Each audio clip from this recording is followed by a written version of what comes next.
Eu achei a comunicação do Albino extremamente interessante. Foi, não sei se é provocador, foi muita informação e foi muito frontal. E eu penso que nós temos de ser cada vez mais frontais, porque se andamos realmente a fazer comunicações politicamente corretas, penso que estamos na área dos Jorge, não é? Que valores são estes em que a frontalidade não existe e a clareza do confronto não existe. Eu não acho que o mundo de si está muito doente neste aspecto. É um valor que está doente também por isso. Uma questão é os follow-ups. Como é que no mundo, nós que trabalhamos com a doença mental, podemos acreditar e fazer, tomar decisões com consequências para milhares de pessoas, baseadas em follow-ups de meses, mesmo 1 ano, 2 anos. Em saúde mental, eu penso em psiquiatria e saúde mental, eu acho que não é possível nós fazermos, não quer dizer que não as façamos essas a curto prazo, mas temos que fazer outras, não há hipótese. Depois, outra coisa que me parece fundamental é definir o que é isto fez psicoterapia. O que é isso da psicoterapia? É um mundo que infelizmente não está definido porque os psis, nomeadamente os psiquiatras, não querem definir o que é psicoterapia. É difícil, mas não querem definir, não querem arranjar uma especialidade avançada de psicoterapia, portanto, tudo é psicoterapia e vamos ter aos Jorge, não é? Então, tudo pode ser psicoterapia, não é? E, portanto, o Estado ou não paga nada, certo? Porque as pessoas decidem fazer o que muito bem lhes apetece e estamos num mundo do risco dos maiores desengodos, não é? E das maiores aldrabices. É um risco possível. Portanto, é preciso definir. Portanto, fez psicoterapia, não sei o que isso é. Que tipo de psicoterapia? Depois, fez com quem, não é? Porque se realmente as psicoterapias se dividem essencialmente, têm sobretudo as diferenças pelos tipos de psicoterapeutas, então, então vamos definir o que é importante num psicoterapeuta. Quais são as características dos psicoterapeutas que são verdadeiramente importantes? Portanto, tudo isto cabe num processo que nós temos de tomar conta e temos que tomar conta deste valor, que é o valor da rigor. Eu acho que é um valor e que nós não estamos a ter. Depois, quando o João fala também... em relação às depressões resistentes, eu achei interessante e também me apeteceu dizer uma coisa, não é? Que foi uma coisa que me ocorreu. Eu só tive um doente que considerei uma depressão resistente, tem 40 anos de psiquiatria. Mandei para ECT e passei a uma colega e ela não fez, fez antidepressivos, internou o senhor e não fez ECTs. Pronto, isto é também, vou ser frontal e dizer estas coisas um bocadinho, podem parecer um bocadinho arrogantes, mas isto é como as pessoas, algumas pensam e eu estou entre elas. Para já, não vou tomar mais tempo e obrigada por nos ter feito pensar em tanta coisa.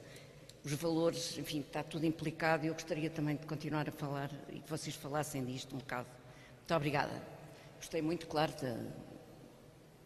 das outras duas comunicações, mas agora não. Isaura, eu só recebi Isaura, obrigado pelas perguntas. Eu estava aqui a arranjar uma caneta e só agora é que chegou o papel. E, portanto, as duas últimas perguntas vou respondê-las já, porque ainda me lembro delas. A primeira já veio longe. Portanto, a última não foi bem uma pergunta, foi mais, acho eu, uma... Isaura,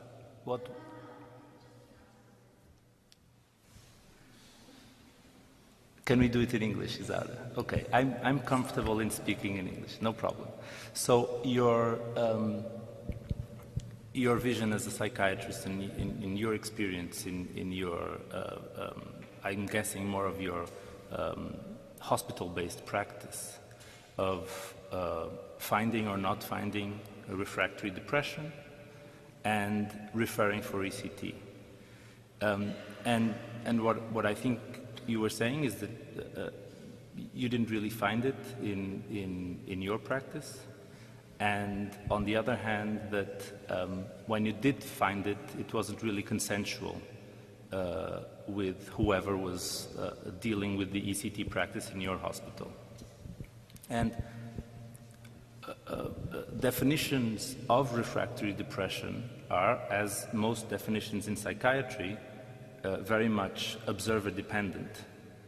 But we need them. I mean, we need to operationalize concepts, because if we don't do that, there's really no way that we can be rigorous in the way that you think is important with your previous question, right?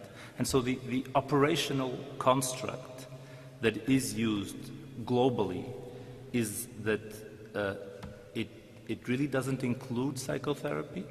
So the definition of refractory depression doesn't include psychotherapy. It includes antidepressants, and it depends on the patient not having responded to 2 full cycles of treatment with different antidepressants at full dose. With this definition in mind, I'm pretty sure that you've seen many more refractory depressed patients than one, but you have other tools to deal with them, right? And so I think that's fantastic, right? I would hope that the majority of refractory depressed patients would have access to the quality of care that you delivered to your patients at the hospital. Unfortunately, that's not the global truth, right? In real life, the majority of patients will not have access to the system that you would have offered to your patients in the hospital. And this ties into your previous question, right? Which is, so what is this thing about doing psychotherapy or not doing psychotherapy? How do we define this? How do we certify people to do psychotherapy? And so in the evidence that I was bringing up during my talk, we're talking mostly, with a few exceptions that I'll point out, mostly about trials with, as to the degree possible, manualized psychotherapy, and with quality control about the kind of psychotherapy that was delivered. For probably historical reasons, there are many more trials with cognitive behavioral interventions than with psychodynamic interventions, but as you probably know, and I spoke about this with someone during the morning, Aaron Beck was not accepted into the Psychoanalysis Society of the United States of America because the people who were assessing his application thought that his obsession with collecting evidence was in itself evidence that he needed to be better analyzed. And so psychoanalysts are averse to evidence as it is considered important with the current literature, right? They are definitely, they value evidence, but maybe other kinds of evidence that are much harder to put in quantified papers. Your first question, follow-ups, they're fundamental, and that's beyond psychiatry, right? This is an issue for all of medicine. The reason why we have, the reason why we don't have them is because they're very expensive to do, and they're typically beyond the lifespan of funding cycles, right? So in the people who are actually doing this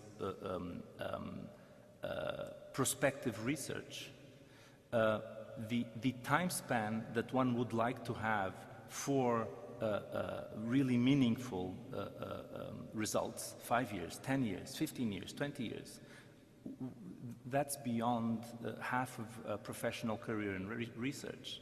So it's really very difficult to have.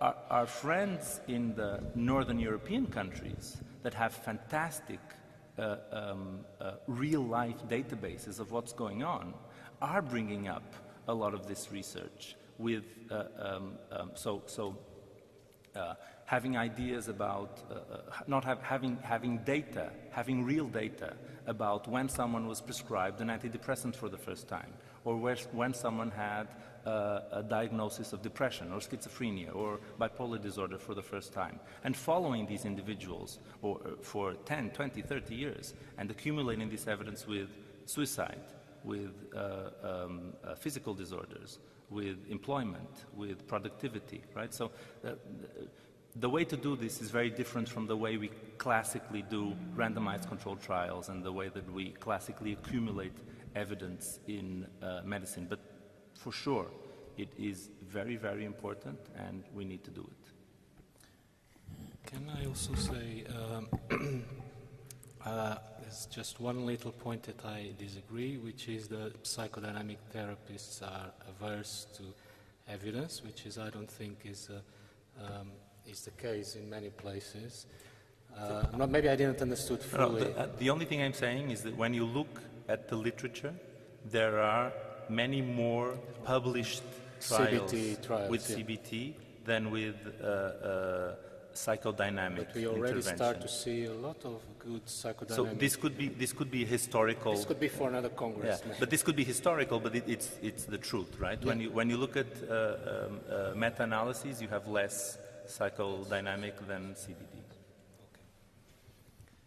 And we still have... So the saying that psychodynamic therapists are averse to evidence is my bias. Some are, but not all, thankfully.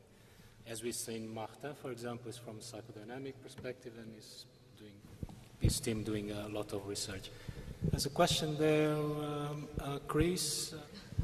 I can't let you, giving Aaron Beck being turned down for analytic training and going to the present tense to say analysts are averse to evidence. I think Aaron Beck applied to be an analyst about 60 years ago.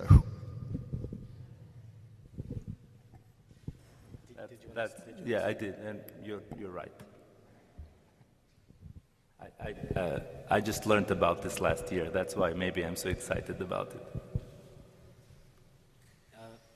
Here in the front? Oh, in the back as well, sorry. May I? Thank you. I go to speak in Portuguese, if you don't mind. Achei esteticamente muito interessante a comunicação sobre a psiquiatria e valores, mas acho que é importante e construtivo questionar alguns valores associados à doença mental, mas parece-me que isso é uma coisa transversal a toda a saúde. Acho que essas questões se põem mais em relação a toda a saúde. Em relação à saúde mental, algumas das conclusões, afirmações, questões que foram aqui postas, mesmo que algumas tenham sido transcrições de pessoas que são criativas e tão respeitáveis como Tomás Sachs, no fundo, o essencial do que é posto aqui em causa é se existe doença mental. Eu acho que este tipo de visão das coisas é uma das dimensões que constitui o estigma mental, o estigma da doença mental. Eu acho que o cérebro é um órgão um bocadinho maltratado, pouco respeitado. Eu acho que o cérebro precisa de fazer algumas reivindicações, em particular a de adoecer. Adoecer, porque assim, o cérebro é constituído exatamente pelos mesmos elementos que o resto do corpo, os outros órgãos. As moléculas, os prótons, os eletrões, é tudo basicamente o mesmo. A diferença está na organização depois das moléculas, enfim. Mas isso é matéria que adoece.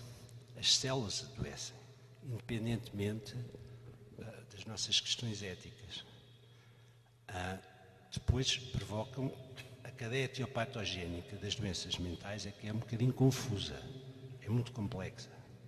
Pode começar na genética e acabar em sintomas interrelacionais. Enfim, quando temos uma doença No rim, pronto, podemos ter uma bactéria e acabamos a ter uma insuficiência renal. Em termos da doença mental, podemos começar por ter... Pode tentar resumir uma pergunta? Sim, ok. Peço desculpa. Em termos de saúde mental, podemos começar por falta de alimento afetivo e acabar numa depressão gravíssima ou até numa psicose, enfim. Portanto, são coisas muito diferentes, mas adoecem. Agora, os sintomas que provocam e as causas que as provocam é que são diferentes, mas o cérebro é um órgão constituído, só para acabar, por as mesmas moléculas que os outros órgãos.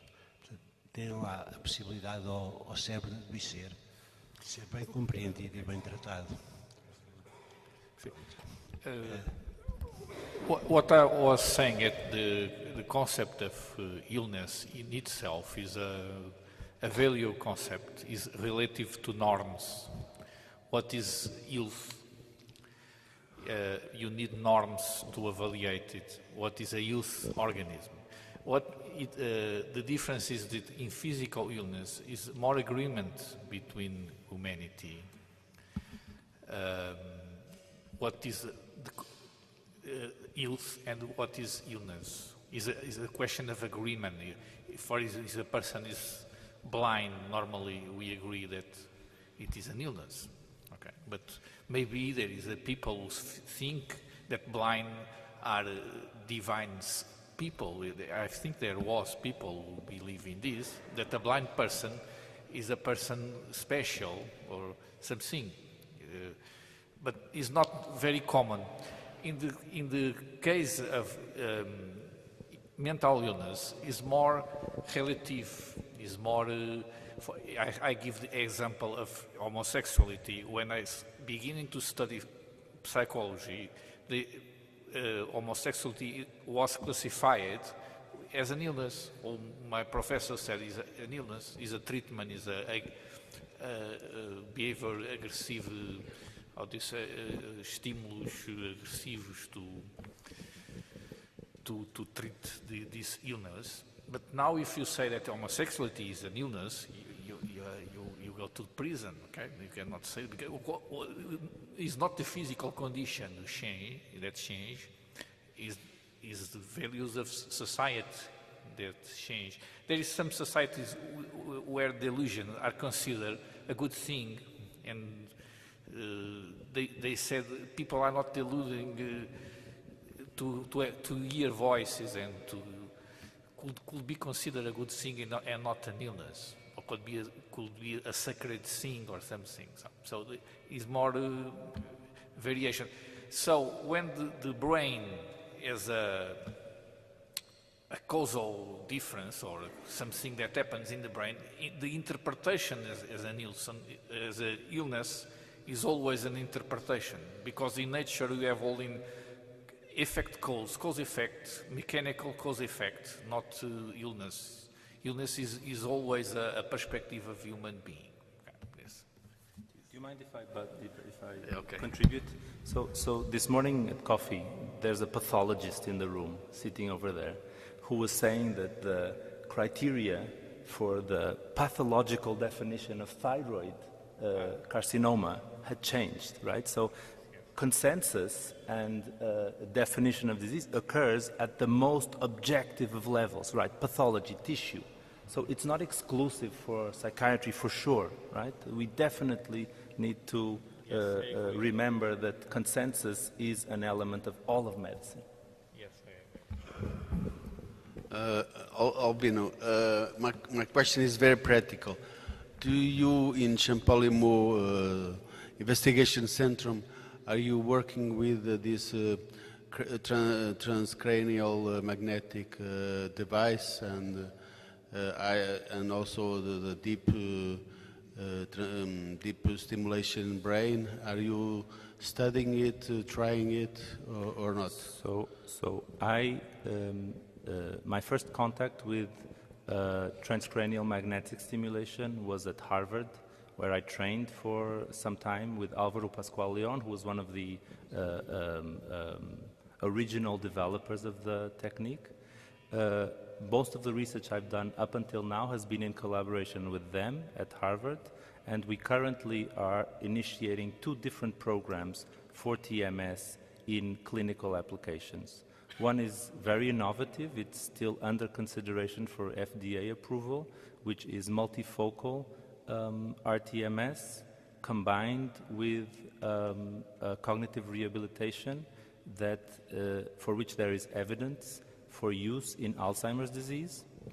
So this is something that should be happening very soon and that we'll have there at the foundation. And the other, that we don't have yet, but that we are also very, very close to having there, I hope to have the program started in January, is a program for RTMS in treatment-resistant disorders. I know I'm not going to get any patients from Isaura, but who knows?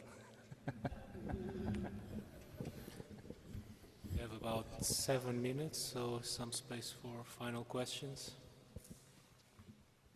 One in the back, Joanne, in the back, yeah.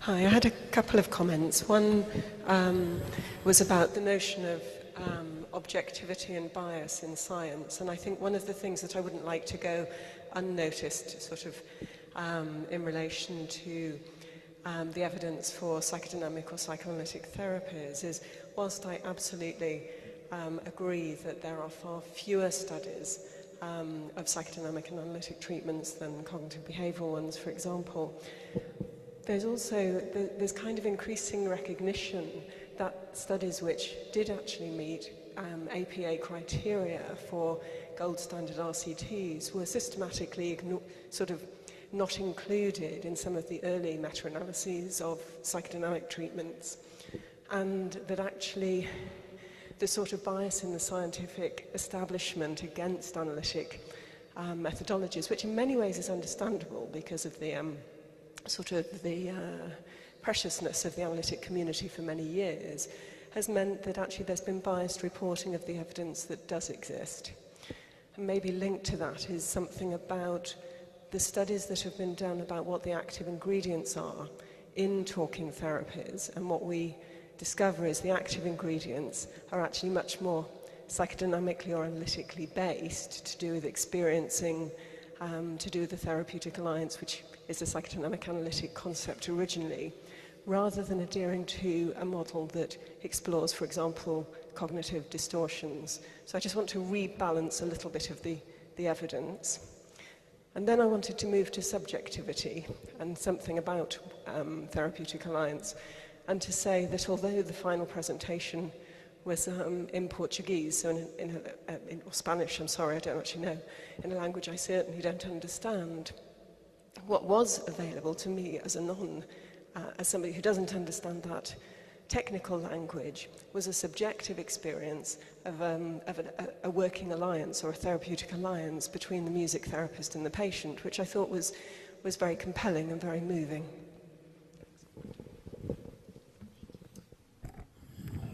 Comments?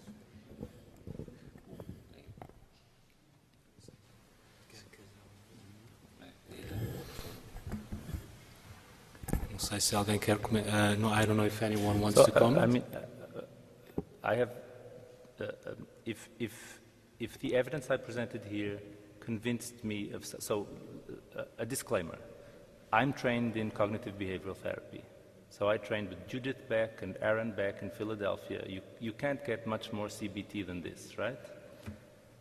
If there's something that the data I presented here convinces me about, is that clearly there is no inherent superiority of one over the other, with maybe one exception in the evidence base, and that is for obsessive-compulsive disorder and the superiority of CBT, specifically of exposure therapy. So that's my view. What I have extracted from the evidence, I don't feel I'm at all biased against it. I hope that was not the message I transmitted. Thank you for your comment. I think nice guidelines in the UK, they recommend now CBT for depression and dynamic interpersonal therapy, which is psychodynamically based therapy.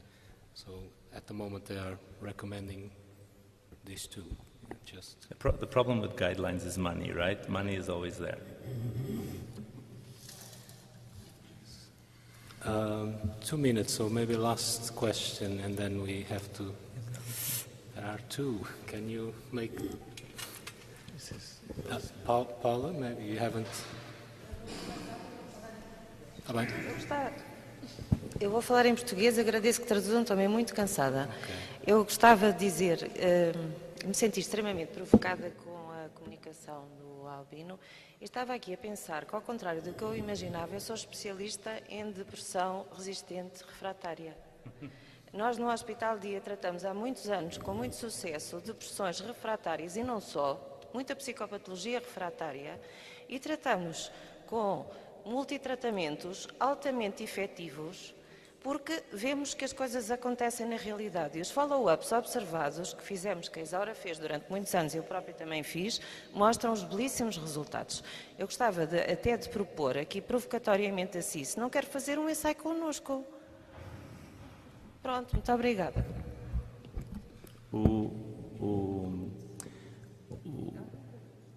So in English, sorry. So thank you for your question. And I'm very happy that my presentation was provocative, because that was the objective. The only reason why I did not discuss the evidence for psychotherapeutic treatments in treatment refractory depression is because I typically avoid speaking about things I am not an expert on. Okay, so I am not an expert on psychotherapy. I trained in CBT, but I'm not a CBT psychotherapist. I don't do CBT. I know a few things about CBT, that's all. But there is a large evidence base for psychotherapeutics alternatives in treatment-resistant depression as I defined it, right? So I have nothing against it at all. And if you think I would be useful in collaborating with your institution in the development of a trial or of research, I'm fully available to do that. This really has to be the last one. We have to go home at some point. Perhaps this is the last comment. How can we work together? You said that. We, who are we? I think that in Fundação Chapalimau, there are no psychotherapists working with you, so how can we deal with this? And how we don't, when we speak about follow-ups, I insist on this, it's not possible to say that we cure a cancer because 6 months after the first chemotherapy, people are better. Of course they are, but what happens after? Oh, it costs too much money, okay, but then we are not being rigorous, okay. So just a small clarification. There is one psychotherapist at the foundation. So the designation that is of a psycho-oncologist, but she is a trained psychotherapist and she does psychotherapy with oncological patients. We're now going to hire an additional psychotherapist because one is clearly insufficient. And the main driving force to hire additional psychotherapists has been the psychiatrists that work at the institution. So we have nothing against psychotherapists. We would like to have 10. I know Aldo was, do you still want to ask a question? Okay, let's have your question as the final one. I heard people speak about psychotherapy, psychoanalytic, CBT, and so, MBT. I think for every psychiatry or every person in our field, it's good to have some therapy anyway, in order to discover the importance and the difficulty to be a patient. So whatever therapy we receive would be good. That's just an idea. Okay, so I just want to thank all of you again, and Albino for your keynote session, and Jorge, Patricia, who is over there, and Pablo for the last parallel sessions. And now we're moving to just some very few minutes for closing remarks with José is coming.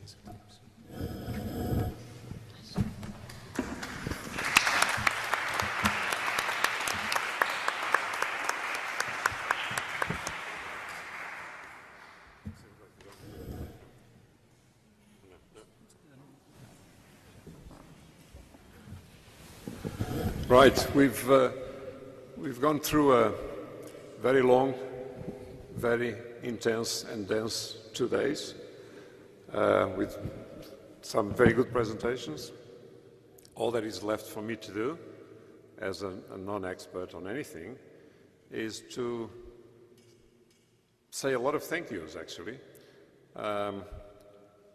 Probably starting with the speakers, the poster presentations, all the participants, all the sponsors, including University of Évora and Nova, and of course the organizing committee and the scientific committee, both shared by João, which actually him and our team at Casa d'Alba did all the work, right? So thank you all for a job extremely well done, and hope to see you on our 3rd Congress sometimes in 2 years' time. Is that all right? Yeah, it should be about 2 years' time. Good. I think that's it. Thank you all. A particular thank you for all of you on the audience that resisted until 7:15 today. And I think we have a small film showing what Casa d'Alba is all about. Is that it? Okay. Thank you very much for coming. See you next time.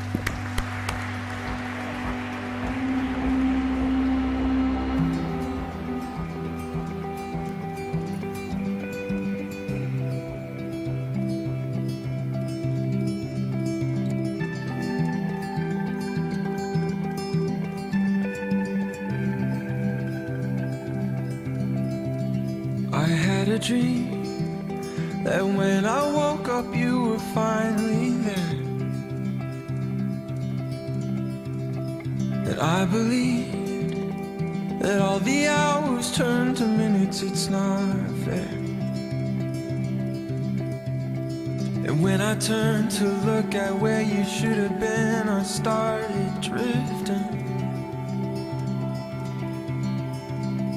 I tried to stare into your eyes and realize that there was something missing.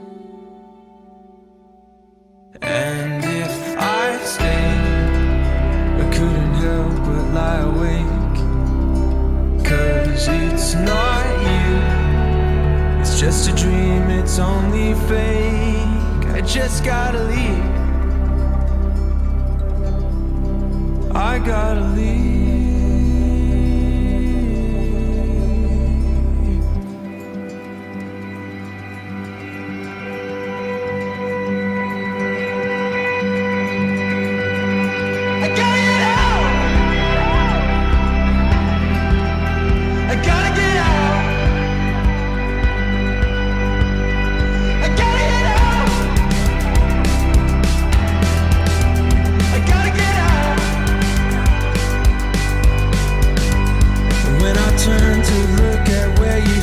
Then I started drifting. I tried to stare into your eyes and realize that there was something. And if I stayed, I couldn't help but lie awake. 'Cause it's not you, it's just a dream, it's only fate. And still everything would be the same. I can't take no more. I don't know what I'm fighting for, and I just gotta leave. I gotta leave.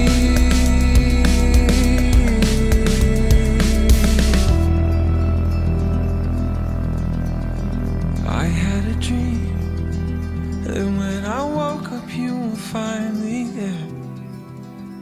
When I woke up, you were finally there. When I woke up, you were fine.